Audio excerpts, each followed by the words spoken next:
देवी लीलाएं उनको जरा ध्यान माने धारण करो। तो अब यहाँ देखो जरा व्यवहारिक पक्ष को लेकर कैसी स्थिति होती है। क्या गोपी ऐसी कोई है? महाराज गोपियां जो दोहन कर रही थी तो जैसे बंशी ध्वनि दोहन पात्र छोड़ दिया दौड़ पड़ी। कोई गोपी दूध गर्म कर रही थी और दूध गर्म हो रहा है छोड़ के चल दिया। कोई मोहन भोग बना रही थी छोड़ के चल दिया। कोई भोजन परोस रही, सबके पास भोजन नहीं पहुंचा है और गोपियां दौड़, है किसी में दम ऐसी। और कोई अपने बच्चों को दूध पिला रही थी, बंशी ध्वनि बच्चों को वही छोड़ दिया और दौड़ पड़ी। महाराज सुसंत्या पति ने कहा, कुछ गोपियां पतियों की सेवा में उपस्थित हुई थी और जैसे बंशी ध्वनि सुनी पतियों को छोड़ दिया और वहां से दौड़ पड़ी। हमारा अश्वंत्या कुछ गोपियां भोजन कर रही थी, एक गिलास अभी हाथ में, एक गिलास मुंह में है, अभी कुल्ला भी नहीं करने का ध्यान है, हैं? न लाज तीन लोकन की न वेद को। महापुरुष लिखते हैं जब वैदिक मर्यादा का उल्लंघन कर देता है तब भगवान का प्रेम प्राप्त होता है।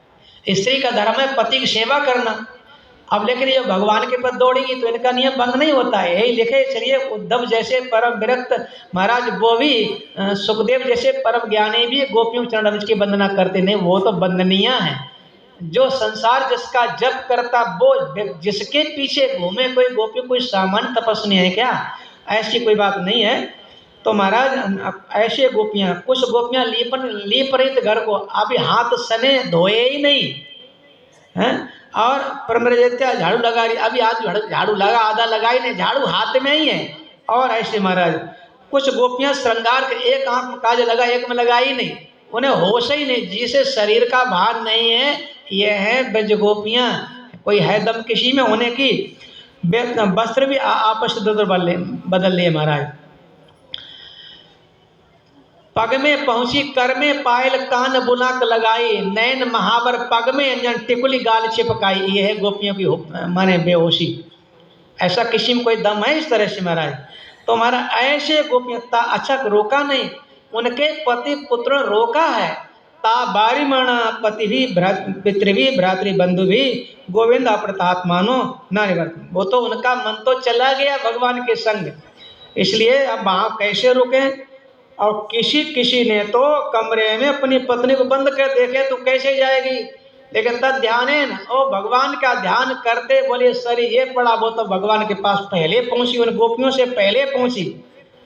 ऐसे हमारा दद्यु मिलित लोचना, ध्यान के मार्ग से भगवान को प्राप्त कर लिया। जिन परम प्रियतम का विरह बड़ा तीव्र ताप है, उसे सारे अशुभ नष्ट हो गए, वो तो हमारा सारे अमंगल नष्ट हो गए और वो भगवान को प्राप्त किया। तो अब परीक्षित में शंका हो गई, बोले वाह जी वाह, ये तो बहुत अच्छी बात, किसी पत्नी बुला लो फिर कहो ये तो बड़ा अच्छा काम, ये अच्छा काम है क्या? जार बुद्धि। अरे बोले भैया परीक्षित, जार बुद्धि ऐसी नहीं जो बंधन को मेट दे, वासना को मेट दे महाराज, जो मुक्ति प्रदान कर दे वो महाराज जार बुद्धि, ऐसी कोई बात नहीं महाराज। ऐसे उन गोपियों के। और दूसरी बात सुखदेव जी कहे देखो मैंने तुमको पहले बताया, काम से, क्रोध से, लोभ से, मोह से, ईर्ष्या से, द्वेष से कैसे भी किसी का मन भगवान में लग जाए, बहाना कोई बने लेकिन भगवान में मन लग जाए, तुम्हारा सब कुछ काम बन जाता। और फिर ये तो योगेश्वरेश्वर योगेश्वर, पर उनके भी ईश्वर कौन होंगे महाराज? जो बड़े बड़े योगियों के मन को विचलित करने वाले, सुखदेव जैसे परमहंस की समाधि भंग करने वाली है महाराज भागवत कथा है, कोई सामान्य कथा नहीं, मनोरंजन का विषय नहीं है ये। तो महाराज इस ऐसे करके अब महाराज गोपियां सब पहुंची भगवान के पास। जरा आप श्रीमान जी की बात चतुराई देखिए। अच्छा एक बात बताओ, पहले आपको कोई फोन करके बुलाए फिर कहे आप कैसे आए, वाक्य अच्छा है कि खराब है? ये तो खराब वाक्य है। अब आपने फोन करके बुलाया तो आप बताओ आपने क्यों बुलाया, अब वो आप पूछे क्यों आए, उल्टी बात है। और सुनने वाले बेचारे कैसा लगेगा? तो पहले तो भगवान ने बंसी बजा के बुलाया, फिर कहते हैं स्वागतम वो महाभागा प्रियम किम करवाणे ब्रजचनामयम काचित कचित भूतागमन कारणम। अरे ब्रज गोपियों तुम लोग हे भगवान, मैं आओ आओ विराजो, मैं तुम्हारी क्या सेवा करूं? क्या ब्रज में कोई आपत्ति? काऊ हाथ में झाड़ू लगा है, काऊ हाथ में शीशा लगा हुआ है, काऊ के हाथ गोबर सने हैं, काऊ के हाथ में ग्रास है, क्या हुआ? अगर कोई आपत्ति पड़े, तुम्हारे पतियों ने हमें क्यों नहीं पुकारा? तुम लोगों को क्या नई आपत्ति आ गई? क्यों दौड़ी दौड़ी आई हो? देखो ये तुमको यहाँ नहीं रहना चाहिए। अब महाराज ब्रज गोपियाँ जब ये कहा कि तुम क्यों आई, मैं क्या सेवा करूं, तो आप हमको सौभाग्यशाली कह रहे हो। बड़ा ब्रज का पद अच्छा है।